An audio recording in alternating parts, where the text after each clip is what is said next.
The starting point for the history of silence, which is a memoir, is an earthquake, a catastrophic event that happened in Christchurch, New Zealand in 2011. A place where nobody expected an earthquake to happen, happened. I'm from Wellington, which is considered the earthquake capital of New Zealand, and we are the ones who are supposed to be facing an apocalyptic event. And as a small child, in fact, we had earthquake drill. You would roll under a desk and so on.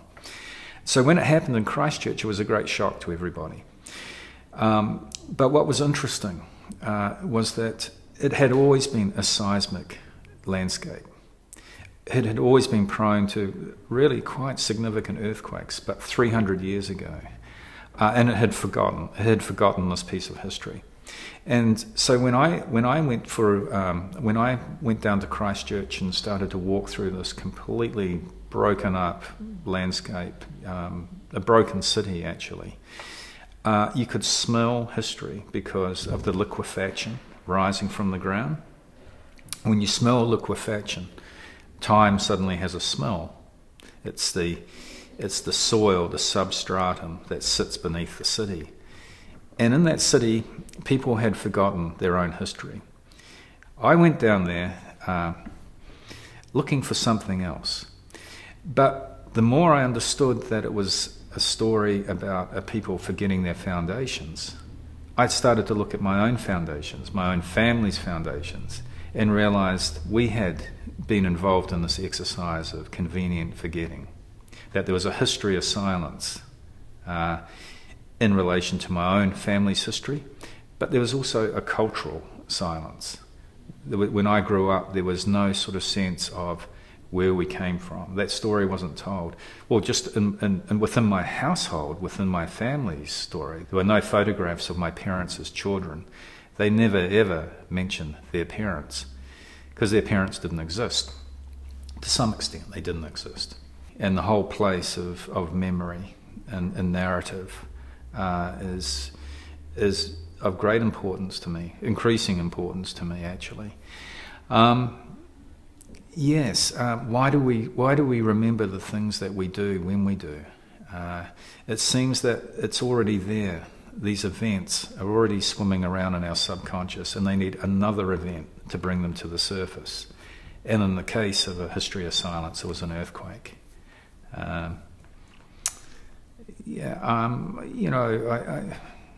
As writers, more generally, we're always trying to make connections. We're always trying to find connections between disparate events, bringing the two into proximity.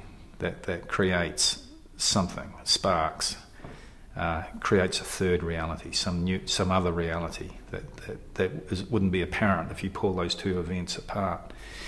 So in the way that a history of silence is put together, yes, the earthquake and the seismic event in my own family history, which had gone unspoken, and so then the book is an exercise in retrieval. What happened in the past? So what sits behind me was never declared to me as a child. That becomes an interesting quest. The lesson in all of this is nothing is forgotten. It's just parked. It's put in a place. So in the first instance, when the settlers arrive in New Zealand, there's this emasculation of the landscape to make it over into something from their memory.